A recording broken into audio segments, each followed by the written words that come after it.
Hello friends, कैसे आप सब। स्वागत है आपका हमारे यूट्यूब चैनल पर। दोस्तों, आज हम जो टॉपिक लेकर आए हैं बहुत ही महत्वपूर्ण टॉपिक है और ये जो पीसीएस मेंस है इसके लिए भी बहुत ही महत्वपूर्ण है और आईएएस मेंस के लिए भी। ठीक है दोस्तों, बाकी जितनी परीक्षाएं होती है उनमें तो ये आता ही है। ठीक है दोस्तों, तो यहाँ पर आज हमारा जो टॉपिक है वो आपातकालीन से संबंधित है और राष्ट्रीय आपातकाल और राष्ट्रपति शासन। ठीक है दोस्तों, तो यहाँ पर राष्ट्रीय आपातकाल है और ये राष्ट्रपति शासन है। ठीक है दोस्तों, मतलब अनुच्छेद 352 और अनुच्छेद 356 में अंतर देखेंगे। ठीक है दोस्तों, तो इन दोनों में अंतर देखेंगे, क्या क्या अंतर है। ठीक है दोस्तों, तो चलिए शुरू करते हैं अपनी वीडियो। देखिए, यहाँ पर राष्ट्रीय आपातकाल है, इसका पहला पॉइंट देखेंगे। यह केवल तब उद्घोषित की जाती है जब भारत या इसके किसी भाग की सुरक्षा पर युद्ध, ठीक है दोस्तों, बाह्य आक्रमण तथा सशस्त्र विद्रोह का खतरा हो। ठीक है दोस्तों, मतलब कि राष्ट्रीय आपातकाल कब लगाया जाता है, तो राष्ट्रीय आपातकाल तब लगाया जाता है जब देश की सुरक्षा, युद्ध, बाह्य आक्रमण या सशस्त्र विद्रोह का खतरा हो। ठीक है दोस्तों,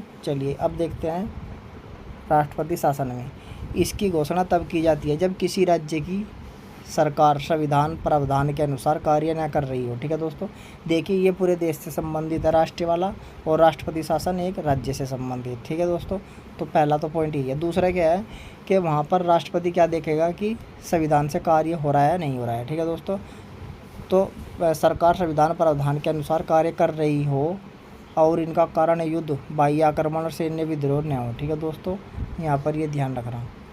दूसरा देखेंगे, इसकी घोषणा के बाद राज्य कार्यकारिणी व विधायिका संविधान के प्रावधानों के अंतर्गत कार्य करती रहती है। ठीक है दोस्तों, मतलब इसके अंतर्गत क्या होगा, राज्य की जो कार्यकारिणी है और विधायिका है संविधान के प्रावधानों के अंतर्गत कार्य करती रहेगी। ठीक है दोस्तों, इसका प्रभाव यह होता है कि राज्य की विधायी और प्रशासनिक शक्तियाँ केंद्र को प्राप्त हो जाती है। ठीक है दोस्तों, अब मतलब केंद्र ही राज्य को चलाएगा, सीधा सा कहने का मतलब यही है। ठीक है, दूसरे पॉइंट में। ठीक है, अब इधर दूसरे पॉइंट में क्या है, इस स्थिति में राज्य कार्यपालिका बर्खास्त हो जाती है। ठीक है दोस्तों, देखिए यहाँ पर इसमें राज्य कार्यपालिका क्या हो जाएगी, बर्खास्त हो जाएगी। इसमें बर्खास्त नहीं होगी, इसमें सीधा शक्ति ट्रांसफ़र केंद्र को हो जाएगी। ठीक है, राज्य विधायिका, ठीक है दोस्तों, या तो निलंबित हो जाती है या विघटित हो जाती है। राष्ट्रपति राज्यपाल के माध्यम से राज्य का प्रशासन चलाता है। ठीक है, राष्ट्रपति राज्यपाल के माध्यम से प्रशासन चलाता है तथा संसद राज्य के लिए कानून बनाती है। ठीक है दोस्तों,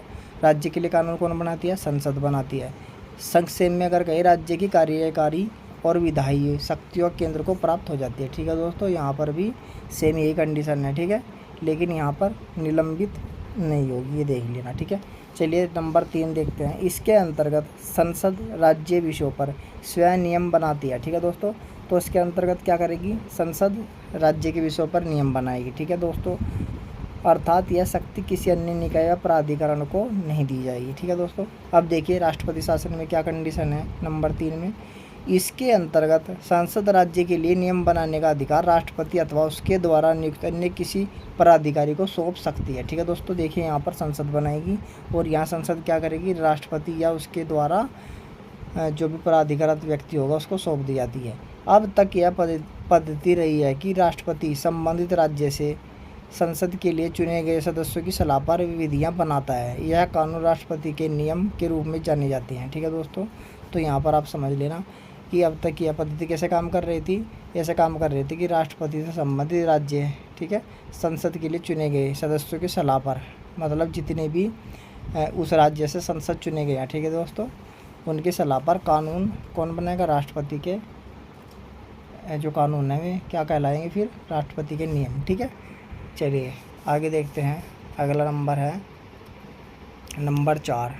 ठीक है दोस्तों, चलिए इसके लिए अधिकतम समयावधि निश्चित नहीं है। ठीक है, इसमें समयावधि निश्चित नहीं है इसकी। ठीक है, इसके प्रत्येक 6 माह बाद संसद से अनुमति लेकर अनिश्चित काल तक लागू किया जा सकता है। ठीक है दोस्तों, मतलब इसमें 6 महीने के गेल संसद से अनुमति लेकर इसे बढ़ाया जा सकता है। ठीक है दोस्तों, लेकिन इसमें हमने पहले बता 3 साल के लिए, इसके लिए अधिकतम 3 वर्ष की अवधि निश्चित की गई है। इसके पश्चात इसकी समाप्ति तथा राज्य में सामान्य संवैधानिक तंत्र की स्थापना आवश्यक है। ठीक है दोस्तों, देखिए इसकी समाप्ति 3 साल बाद हो जाएगी और राज्य में सामान्य संवैधानिक तंत्र की स्थापना आवश्यक है। ठीक है दोस्तों, 3 साल के बाद।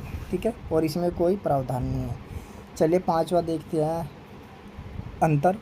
इसके अंतर्गत सभी राज्यों केंद्र के बीच संबंध परिवर्तित होते हैं। ठीक है दोस्तों, तो यहाँ पर संबंध कैसे होंगे, केंद्र के बीच और राज्य के बीच परिवर्तित। ठीक है, अब देखिए इसमें नंबर 5 राष्ट्रपति शासन में, इसके तहत केवल उस राज्य पर जहाँ आपातकाल लागू हो तथा केंद्र के बीच संबंध परिवर्तित होता है। ठीक है, मतलब जिस राज्य में भी आपातकाल लागू होगा उसी में ही संबंध क्या होंगे, केंद्र और राज्य के बीच परिवर्तित। ठीक है दोस्तों, परिवर्तित कैसे, मतलब जैसे शक्ति उसके पास चली गई, ठीक है, राज्य की शक्ति केंद्र के पास, तो राष्ट्रपति शासन में क्या होगा, उसी राज्य में होगा ये कंडीशन, और जो हमारा राष्ट्रीय आपात है उसमें सभी में। ठीक है, चलिए अगला नंबर 6 देखेंगे। इसकी घोषणा करने अथवा इसे जारी करने से संबंधित सभी प्रस्ताव संसद में विशेष बहुमत द्वारा पारित होने चाहिए। ठीक है, तो सभी बहुमत कैसे, विशेष बहुमत द्वारा।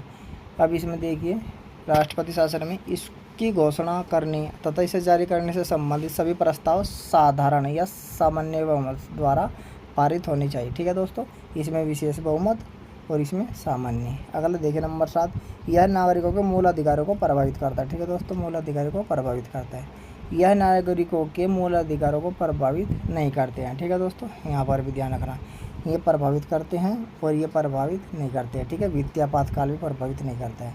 देखिए अगला नंबर लास्ट 8वां, लोकसभा इसकी घोषणा वापस लेने के लिए प्रस्ताव पारित कर सकती है। ठीक है दोस्तों, तो लोकसभा क्या करेगी, राष्ट्रीय आपातकाल को वापस लेने के लिए या समाप्त करने के लिए प्रस्ताव पास कर सकती है। ठीक है दोस्तों, लेकिन राष्ट्रपति शासन में ऐसा कोई प्रावधान नहीं है, इसे राष्ट्रपति स्वयं अपने हिसाब से जब भी वो उसका मन है या जब भी वो सही समझे, उचित समझे, सो वापस ले सकता है। ठीक है दोस्तों, संसद की इसमें कोई अनुमति या प्रस्ताव की अनुमोदन की कोई आवश्यकता नहीं है। ठीक है दोस्तों, तो दोस्तों ये था हमारा छोटा सा टॉपिक।